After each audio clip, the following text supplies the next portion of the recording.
Now, Mike O'Reilly, a journalist, and you'd know Mike from all sorts of different places, but he's got his own PR company right now. Great to see you. Welcome to the table. Thanks, Jeremy. Jeremy? I had to say that because Murray Nickel always practiced saying Jeremy when we were doing Cordeaux's Adelaide. Yes, come a bit closer to the microphone. Yeah, sure. Cordeaux's Adelaide. I mean, there's a name to drop. Channel 9, it would have been 1976, no, 77 maybe? Something like that? No, 1981. 1980, sorry. 1980? Oh, yeah, God. Okay, I got that wrong. Now. Channel 9 logo in those days. And that was that was the bit that they stuck at the bottom of the segments that you used to do for Cordeaux's Adelaide. Mike O'Reilly reporting. I love it. Yeah, that was technology in those days. Yep. And Mike has brought in his scrapbook, and now I thought I had a scrapbook. That is a scrapbook. That is enormous. It is. It's probably all of the best of Adelaide and some of the worst of Adelaide and South Australia. But this would go back to your days at the News and also the Advertiser before you got into television, or did you go on working for the papers even though you were working for television and radio? No, that's interesting because even though I started at the Advertiser as a cadet journalist at age of 18, 19, yep. and thrown into the deep end, as it were, and then I was there for 9 years. I was, at the age of 21, given a car and a unit in Whyalla to be the Advertiser's regional chief reporter, as it were. Their man in Whyalla.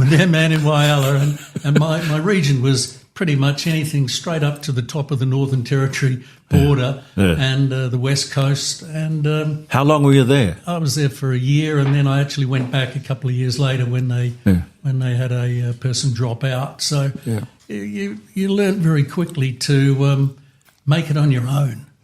Yeah, the nice thing about starting out in radio, going to the country, or I guess the same thing applies in newspapers and other forms of journalism, is that in the country, you're pretty much a one-man band. You learn absolutely everything, and you do it to great advantage for your future career. Oh, it absolutely is, because you have to get to know the local coppers, and you'd turn up at court and they'd recognise you after the couple of times you'd been there, and so you were really training them as to what you were there for. The year that I spent in Whyalla was fantastic. I mean, it was a great responsibility at that age, and you can only applaud the Advertiser for being brave enough to send young people like me and others, because our other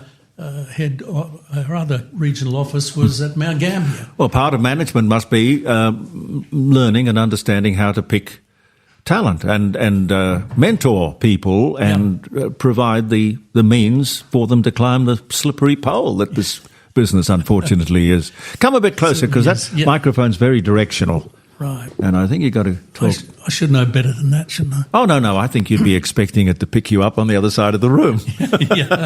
Dining room tables, I've learnt, are different to studios. It is true. We really are in the dining room. That's right. At the establishment. Fantastic. And that's how radio started in Australia, Oh. With Jack and Stella Hume down on Green Hill Road at Parkside in their home in 1923. So it's 100 years on, and we're still at the dining room table, but the technology is quite different, and God bless me, sometimes works. It's amazing. Mate, you have reinvented yourself so many times. I applaud you. Oh, God bless you. God bless you. The pictures that you've got there you've opened the scrapbook at a picture of Douglas Bader, Sir Douglas Bader. That was Tuesday, May the 2nd, 1978. Right. And when I grew up, I was always at the Adelaide Lending Service Library getting books on World War II escapes, the story of his life. Paul Brickhill wrote, I think it was, The Great Escape. Brilliant. Reach for the Sky. Yeah, Australian. Yes, Australian. Yeah. And then here we go. Even in 1977, I went overseas for a year. I mean, even just the opportunity that gave you could have leave of absence and go off for a year Couldn't do that today. I doubt it. Somebody would jump your seat straight away. But, I travelled around the world. Literally, I bought a ticket to Singapore. That's all, on the ship jet. You weren't married then? No, I wasn't. No. I was a late starter there at age 34. Yeah. And so you've got a lot of living to do. yeah. Global research, I called it. Excellent. And but one of the first things I did when I got to London was actually to go to the Imperial War Museum to see a Spitfire. Oh, God, yes. There it was. In real life. You could almost touch it. Yeah. I've got a model of one, but, I long to perhaps one day maybe ride in one. Ooh, there's one or two that But you can have been do that. retrofitted with a second seat. Yeah. Very rare. But just beautiful to look at. But I got to meet Sir Douglas Bader at Adelaide Airport, as you did. The special people would arrive, and you have a little room. There was I with a photographer, and back when the airport was a marvellous antique. It was great. And if you knew where to go to, you get a free drink. Yeah. And so I was absolutely starstruck meeting Sir Douglas. Yeah. And you think you're going to have a really good question for somebody like that. Yeah. And all I could say was, what's it like to be a hero?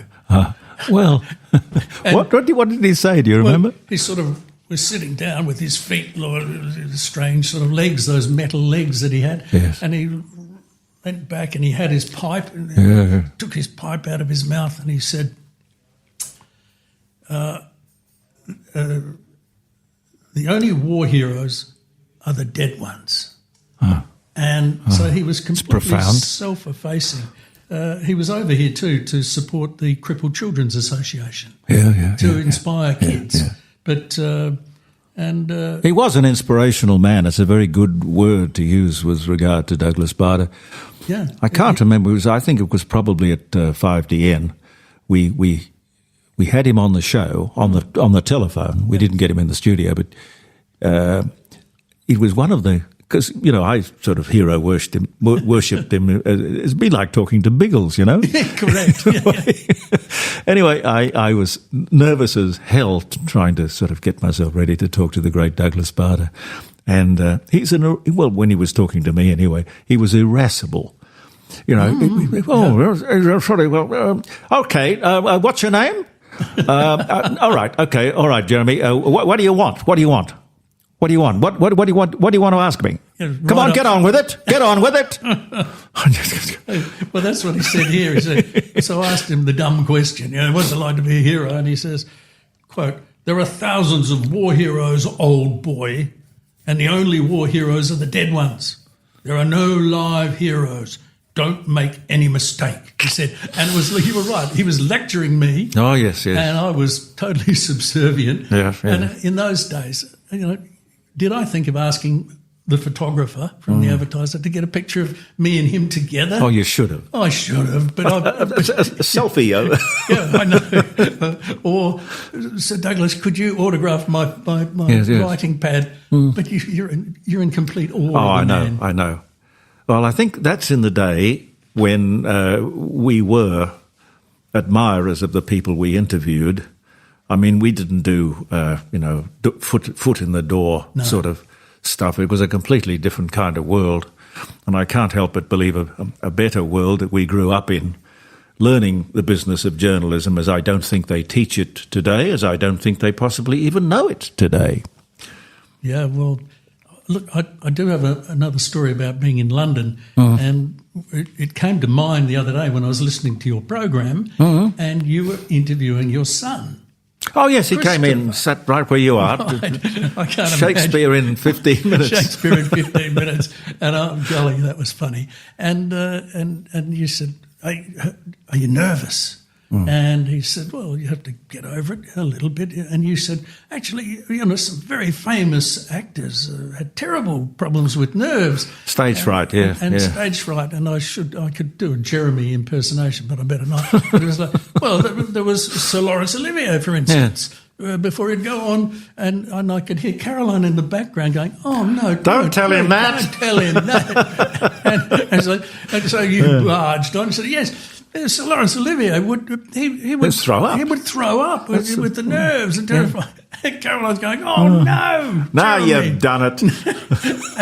And it reminded me of when I was in London, and as you do, you find your old mates, and Lance Campbell, who's yes, I a remember tremendous Lance journalist from the Advertiser days. We still meet at in the city every 3 months, a bunch of us from the Tiser. Yeah. But so Lance Campbell, arts writer and sports writer, and he was freelancing out of London and also working as a stagehand on stage productions. Oh. So here I arrive, and he said, "We better go out on a pub crawl." Streeb, he always called me Streeb.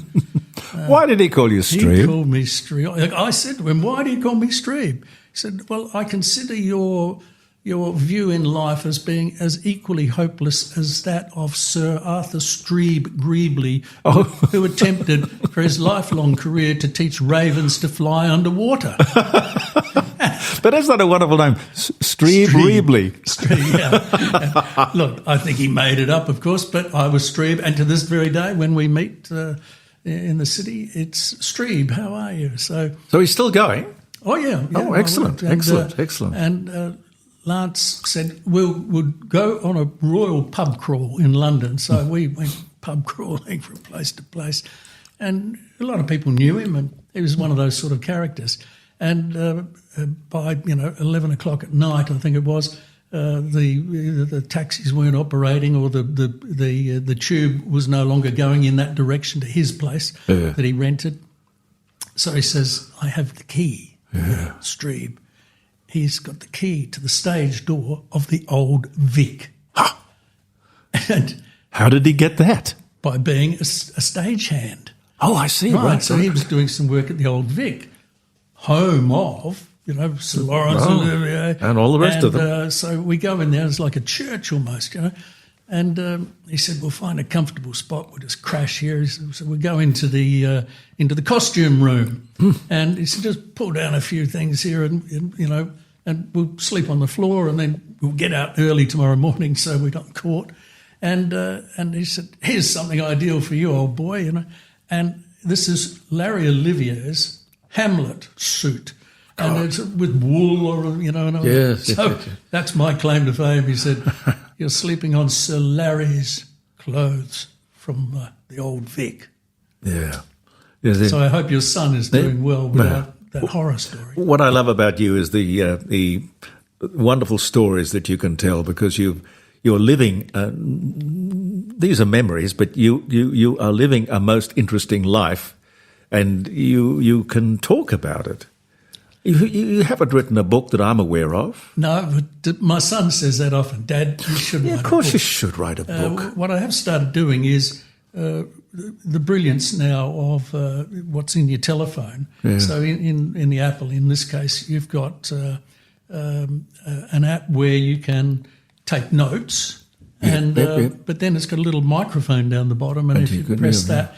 Dictaphone thing. Yeah, compared to the things we used on our computers probably 20 years ago, where you hoped you could do that with your voice, the system is 99% perfect.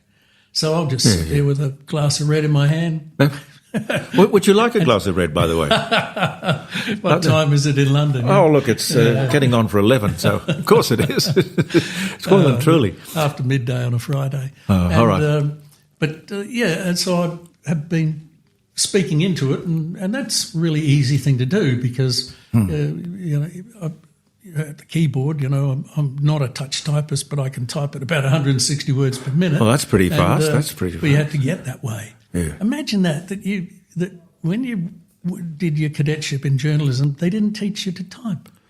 No. Did they teach you shorthand? Yeah, they tried to. Well, I think shorthand's a very valuable thing. I've got 50-50 shorthand, and you still remember a few of the quick words. And and my ordinary writing looks a little like shorthand. It's even I have trouble rereading it, going back and seeing what I actually said. You'd make a good doctor. Yeah, but The interesting thing, did you have children who went into journalism? No, my son Patrick, who is 38, just got married a couple of months ago. Yeah. They leave it a long time, don't they? Well, that took after me, I guess. 34. My wife Christine was 30. Neither of us had been married. We were newbies to marriage, and we had 2 wonderful children, Patrick and Louise. And Patrick said he never wanted to go into journalism, but he did want to go into media. So he did he started at Adelaide Uni doing economics, didn't enjoy it, a bit too much maths, and then discovered they had a media course, which was advertising, marketing, script writing, and he excelled at that. He really, really loved it. So he's in advertising and was with, for a while, or quite a few years, KWP. Yes. Punchin. And Andrew Kelly. Well, Andrew's been sitting in that very chair. Oh, it's royalty. And he's a remarkable man, I agree with you. He is. I met him once on the parade, and he said, "Look, I'm still in business." I said, "So am I, media relations, crisis management, political lobbying and the like." And he said, "I've recreated myself," and he gave me a card, and it just had an A on it. That was it. I'm Andrew. Andrew, but it's A, first letter of the alphabet. And you've really arrived when everybody knows you by your first name. That's right. Yeah. Jeremy. I don't think so, and I don't even aspire to. But do you remember Andrea? Yeah. Sort of the grand old dame of radio, and she came through, I think, probably from the 30s and the 40s. I had a great experience working with her. I don't know what you'd call me. I was sort of the straight man, or I did her commercials or whatever at 2GB. And she was 80-something then, and just knew everybody. And she never came in with a script or anything. She just went off talking about her experiences. And, she had been to bed with the Aga Khan and was quite happy to talk about it. She had done everything with everyone of note that you could possibly imagine. And the whole thing was sort of just a marvellous collection of name drops, but spellbinding. And everyone, I don't think anyone ever knew what Andrea's second name was. A bit like Oprah, Yeah. You just need to be famous, and you've got one name which is very easily recognisable. Well, one of the amazing things at the Advertiser, because they had a connection with Radio 5AD, was that part of your cadetship, you did 3 months in the newsroom at 5AD. And the news editor there was literally Sir Lunch-a-Lot. Oh, they usually are, always.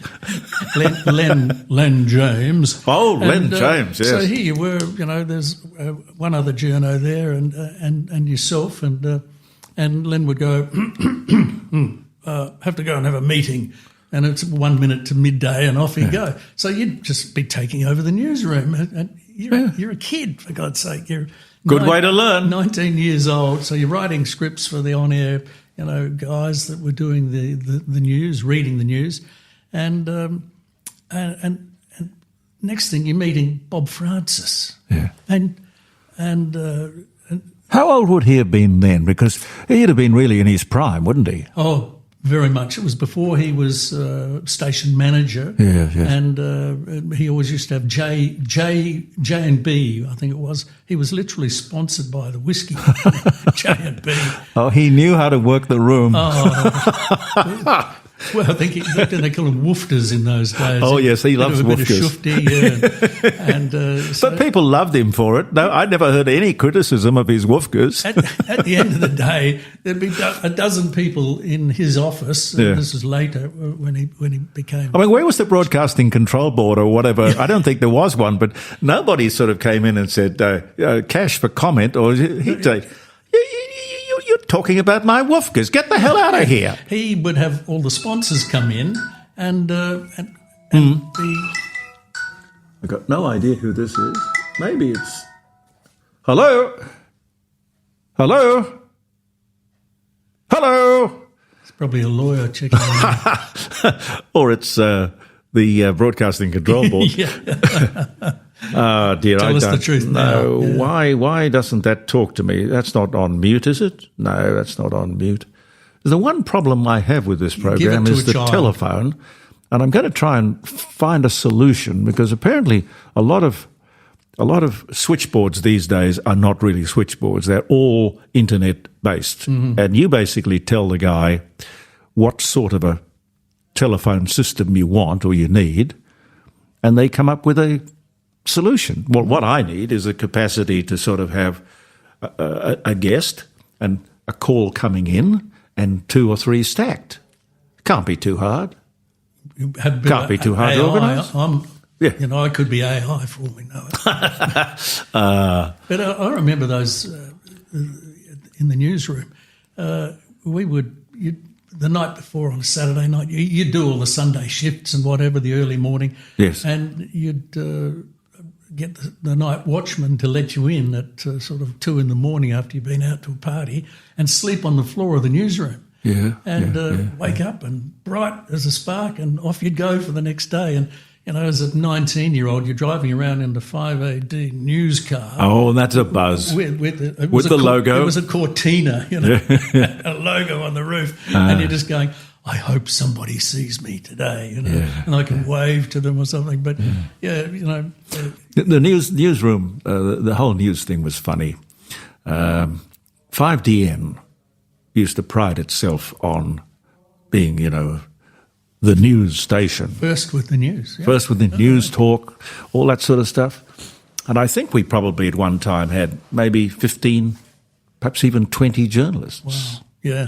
And they were there, including Midnight to Dawn, because, we took it seriously. There was no sort of going home and sticking on a relay from Sydney or Melbourne to do your Midnight to Dawn. You had journalists there, you had news readers, and you had somebody on air. I think this is Peter Gers. Why can't I simply... Andy, if I press that, tell me where I'm going wrong. Is that Peter? Peter, can you hear me?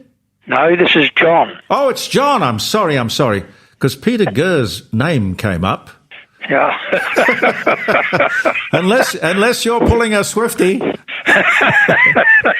I don't think so. I'm sitting here with Mike O'Reilly, journalist, public relations man. So, right. So if you hear another voice, you'll know who it is. Mike O'Reilly. Mike O'Reilly. Now, what's on your mind, John? The Prime Minister and our Foreign Affairs Minister not going to England to bat for Julian Assange. Yeah. I take my hat off to Andrew Wilkie for going over there to try to bat for him, But what's wrong with our Foreign Minister and our Prime Minister? But let me ask Mike if he was going to advise the minister or the government on such a ticklish, sensitive issue. What would you be telling them? Well, I can only go back and remember and recall the information that he revealed to the world. Yeah. Over the years, I have been a so-called investigative journalist. Yeah. But there's always a very, very sharp edge between revealing information for its own sake, but then not considering the outcome for real people. And at that time, and I don't think it's possible to dispute, the names that he was revealing, some of those people were in pretty dangerous positions as operatives or spies, if you want to call it. So he would call it investigative journalism. The Americans prefer to call it espionage. Yeah. Or treachery or treachery. They branded him as a traitor. But he's a complex personality. I've read some of his background, the way he was brought up. But, yes, he's kind of anti-establishment and all of that. But, John, what you would be all for the Australian government going to bat to get him home or to stop the extradition. Is that right? That's exactly right. Yeah. I think the man's done enough time. Like, he was locked up in the Ecuadorian consulate for so many years. He's been in jail for so many years. How did he manage to have 2 children in amongst all of that? Or they must have had congenial rights at some stage, Jeremy. Well, very congenial. That's the only way I can put it. But best we don't go any further with that. Yeah, I think that's a topic we ought to leave to one side. All right, John. Good to talk to you. Thanks, no worries. Good to talk to you, and I hope Mike rips you into gear. Or yeah. He's giving me the benefit of his great wisdom, and I appreciate it. We were just talking about the newsroom approach, where we had all of these journalists, wall-to-wall journalists, and we took great pride, and cost a lot of money to do that, and promote the news image and all the rest of it. And time again, we would discover through our own research that when it came to news, people wanted to listen to 5AD. Now, we didn't know whether it was, the association with the advertiser and the credibility, or, what was it? We were the Macquarie. We were the Macquarie network with men and women all over the world, correspondents, and even a few co-respondents. But it turned out to be that people, and I don't think 5AD even called it the news. They used to call it the Cardwell-Harvey report. Yeah, Roger. What a man. Roger Cardwell and Vaughan Harvey. Yeah, Vaughan Harvey. Yeah. And they both had beautiful voices. But I don't think either one was a journalist. So it really did come down to somebody very clever at 5AD recognising that it didn't matter how big your damn newsroom was or how qualified they all were, and whether you had 7 A's and 4 B's, and as you did in those days, you had a pecking order of journalists. It all came down to what came out of the microphone. The personality. Yeah. People wanted to hear their news beautifully spoken by the Cardwell-Harvey report. Yeah. And it was a hell of a lot cheaper than a whole newsroom full of people. We used to call it rip and read, straight off the telex machine. Yeah, but 5AD did some amazing things. Keith Martin, for instance. Yes. I worked with Keith on the Chronicle, which was the country. Was he irascible back then? Oh, absolutely.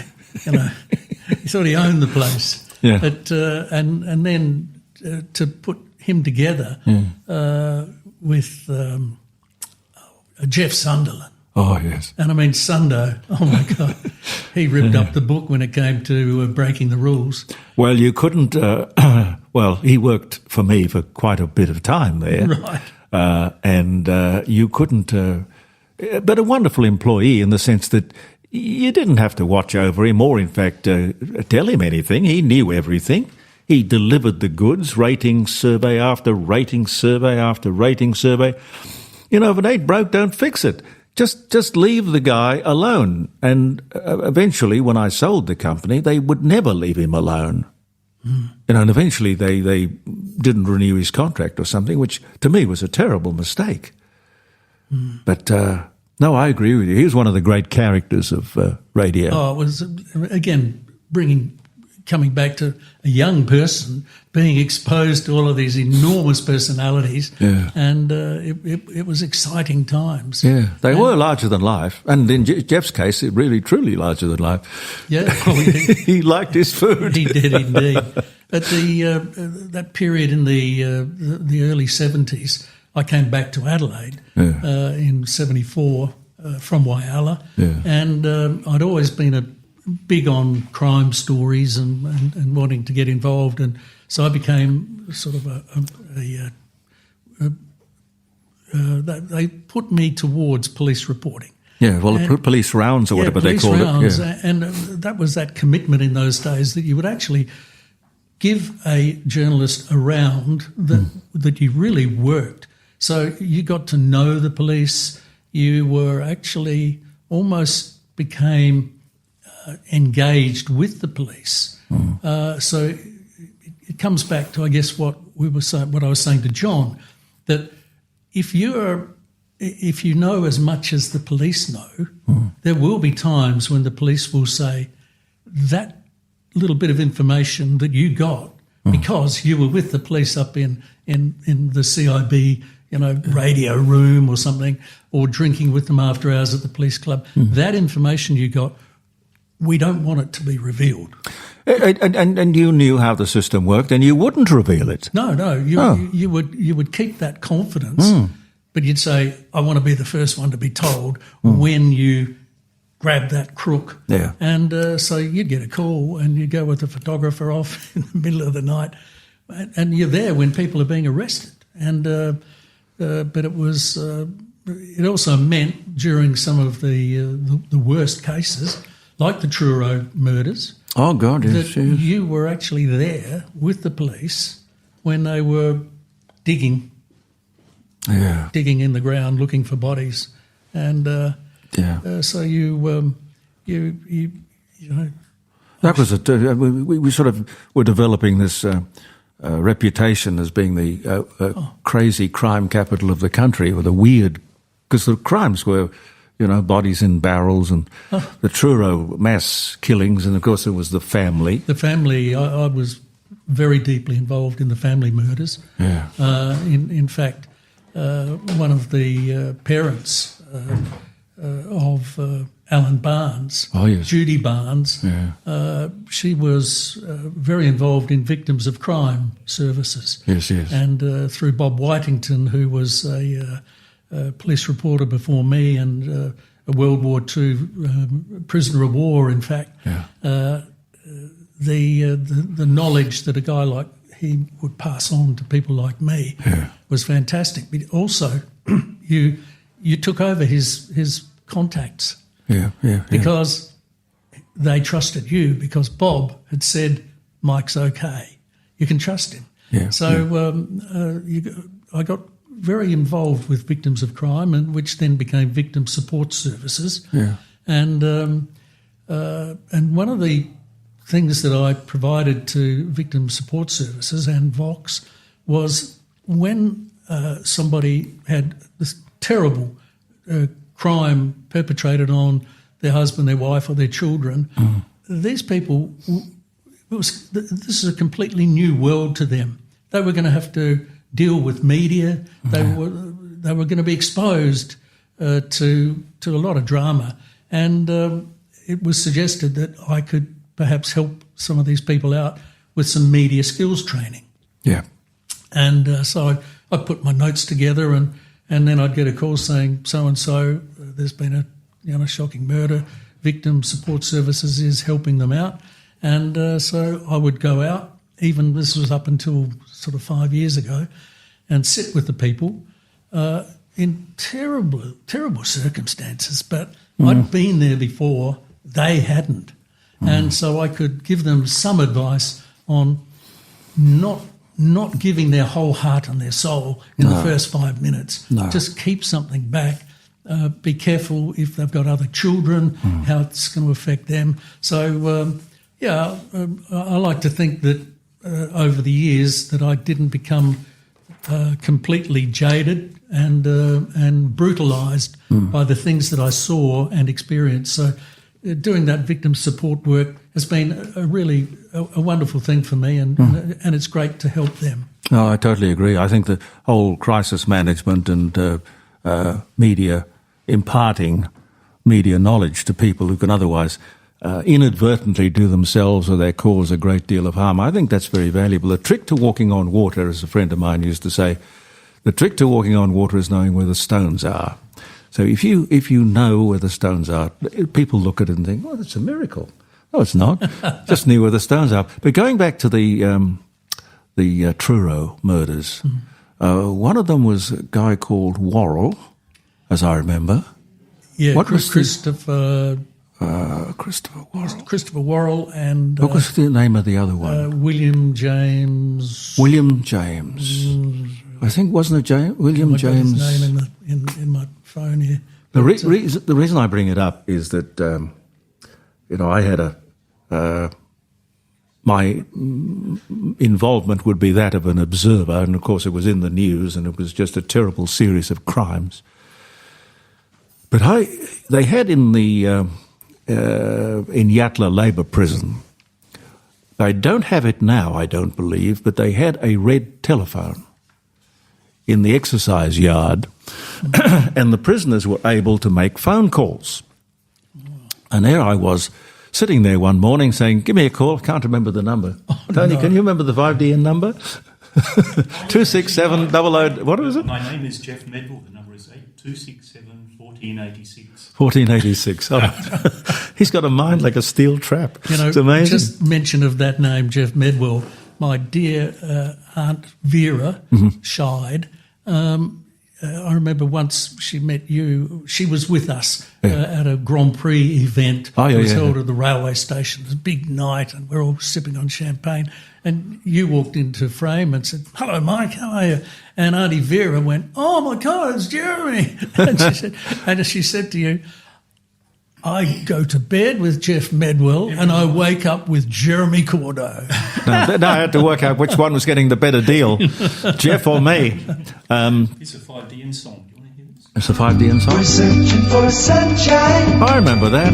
We're looking for a friendly place, a silver lining, a happy face, a little grin in that open space, and a chance to say, have a happy day.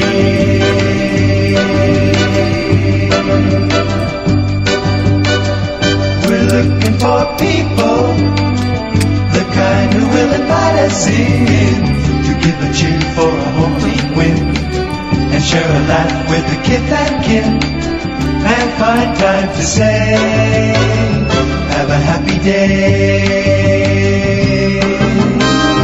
We're searching for good news.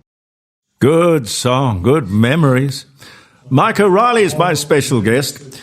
Mike, going back to the prison exercise yard, the red phone, and that guy, whatever his name was, William James, convicted murderer in the Truro mass killings.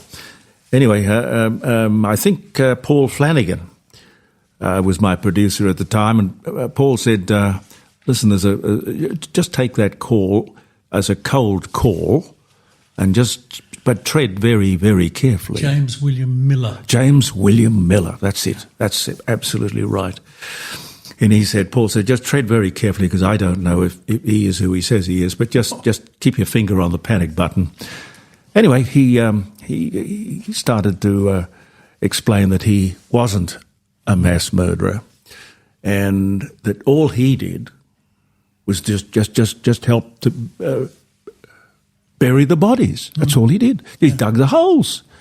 Anyway, we had a very heated conversation about things like accessories and how could you possibly be a friend. And he said, Christopher Worrell was more than a friend, he was my lover. Yes. I said, well, my God, hang on. But what could it be about a mass murderer that you would find attractive? And he said, no, you don't understand. He was so good looking, and I just fell in love with him, and he was a bit of a Svengali, and I just went along with it. And before I knew where it was, it was too late, and blah, blah. Anyway, I remember that very clearly. That's spine chilling. Oh, it was. It was absolutely gripping. Yeah. Absolutely gripping. But I have at home in the little room that I keep for my mementos, I've got a Walkley Award for that. Wow. So I remember it very, very clearly and very fondly. I don't think he's still alive, is he? James William Miller? No, I don't think so. No. At one stage when I was at the news, I always said, when you worked with the advertiser, you were in the top end of the media. Oh, God, yes. And that was the establishment. Yeah, and then via time at Channel 9, I was going to go to London and work for Viz News and do crazy things and cover wars and whatever. I was 30 years of age, single, and I went to a long lunch with Des Cahoon. Oh, wonderful, Des. Former editor of the Advertiser and then front page columnist. Yes. And Jeff Jones from the Adelaide News, who was very hard-bitten on journo. And you do a long lunch with these guys, and next thing... your liver is in trouble. And Jonesy says, what's this? you're going overseas? Rubbish. Come down to the news on North Terrace. Work for us. And Cahoon's going, wait a minute, we can't lose him, you know. Anyway, on the Monday I turned up at the news and I then was, for 5 years, senior reporter and also acting chief of staff at the news. And the fastest 5 years I've ever worked at any place. Yeah. It was, every day was a new day. You worked from 6 a.m. till 3 p.m. You just went, you know, and that's when I got to see a different side of journalism. The news would actually identify a campaign potential. Mm-hmm. So I'd been there a couple of weeks and they said, the River Murray is blocked at the mouth of the Murray. We're going to save the again? Murray. Yeah, that's right. We're going to save the Murray. Grab a photographer, get in the car and start going up the Murray and come down towards Goolwa. Mm-hmm. And so every day you had to file a feature story that would run in the middle of the paper. Here's my face on a logo. Mike O'Reilly. Mike saving the Murray. Saving the Murray. and you go, I learned a lot about fast, loose journalism. But not only fast and loose, it was show business because they knew what sold papers. Correct. You know, I've never gotten over the fact that they used to have paper boys. And in fact, a lot of people in journalism started out selling the papers. And the whole idea was that they were salesmen. They'd come up to the side of the car and they would knock on the window and say, read all about it, read all about it. So they were pushing their product. Yeah. Now, they don't do it now. I don't know how newspapers work. I suppose they just think, oh, well, you're going to get a subscription. Or well, better still, if we can force you over to read it online. But it's lost all its get up and go, its charisma. Well, where are the characters? Well, I tell you, back at the news, the characters were there. Des was wonderful. I thought he was fantastic. He and his wife were just... Meg, legendary. Gorgeous Meg. Yeah. God, she put up with hell. He wouldn't get home until I don't know when. I did take a year away from journalism when I worked in the Northern Territory for the Chief Minister then. This is a one-year-old government, the Northern Territory government, of Paul Everingham. And so I was based in Alice Springs. Again, that was another come and do a lunch up in Alice Springs on a Saturday. Next thing you're walking away, you've got a car, a government car, a flat overlooking the McDonnell Ranges, and you're going to be a ministerial advisor. So I had a lot of contacts in the Territory. Well, you still do, everywhere. Yeah, thank you. But one of those was knowing a lot of the people that were involved in the Azaria, the dingo murders. And so when Rupert Murdoch was coming to visit the paper, we would know because he always took the stairs. And a couple of weeks before that, the workers would be there painting the stairs, the stairwell with whitewash, you know. And you go, getting rid of the blood. Rupert's coming. And Kerry Sullivan was editor in those days. Yeah. And he said, we're going to try during this week, we're going to get record circulation, which was like 250,000 papers, something, you know. Yeah. And we need, every day, we need a dingo story. So they got banners, new dingo angle, you know, out in the streets. And so I'd ring my mates in the Territory, saying, quick, I need one. So we broke the record. Rupert was happy and the world was a better place. Journalism meets show business, and that's what it is all about. It's always been about that, and people forget about that at their chagrin. But wearing your other hat of media advisor, you've got to sign our visitors book. I'd like to pass on one thing that I say to clients. I still do work, but only for people that I know or that are referred to me. And I think it touches on so many of the things you discuss, and that is, I always say, warn about the unintended consequences. Oh yes, the world is full of that. Of poor policy development. Yeah. This goes to the heart of every government and every chief of a government agency. Yeah. It's quick, get something done, and before you know it, the rat has escaped, which then you get, multiple houses on tiny blocks, cars full, covering the streets because bad bike policy. lanes, and then you get those electric scooters everywhere. Oh, the unintended consequences. Absolutely. But let me get your advice, because there's somebody here who really does need your advice. Brad Banducci, the CEO of Woolworths, and that train wreck of an interview with Four Corners, where he you'd think, wouldn't you, that Woolworths, big public company, would have sort of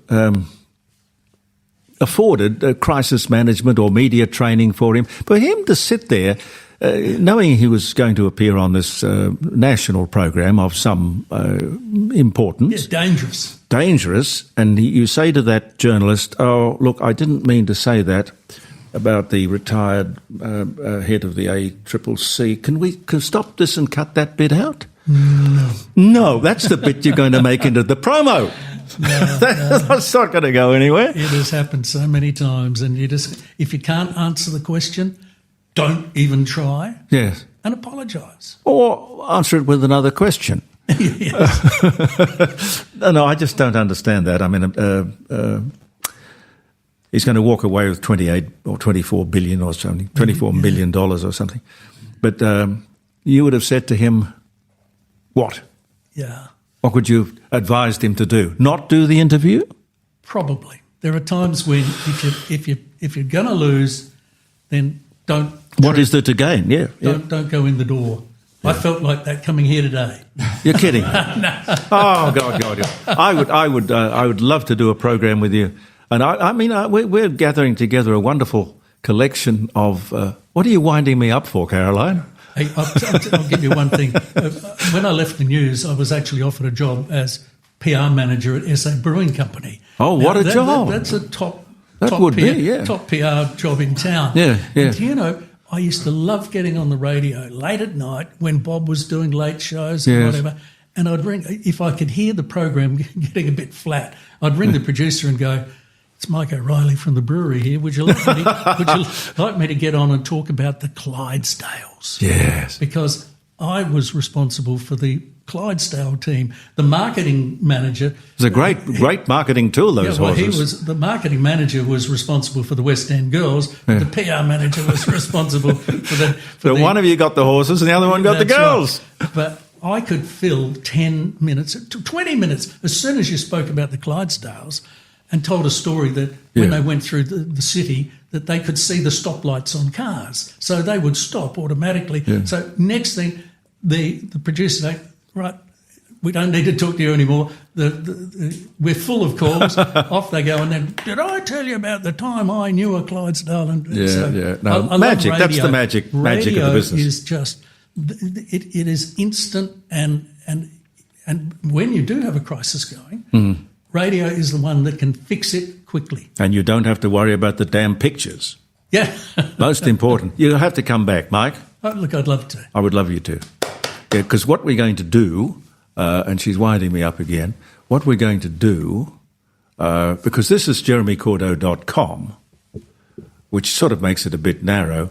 So what we've done, I was talking to Andy about it the other day, I've got the domain name, which is talkradio.au.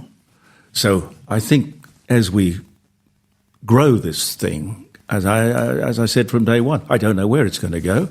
I just think it's interesting, that it might go interesting places, and we should try. So expect that my people will talk to your people. Yep. I'm happy to be a stocking filler, No, I was thinking of a feature artist. No. You probably don't want a regular gig, though. I don't know. Anyway, we'll work it out. Thank you. Lovely so to much. see you, Mike. Cheers. Thank you. Thank you very much for coming in. The wonderful Mike O'Reilly, ladies and gentlemen.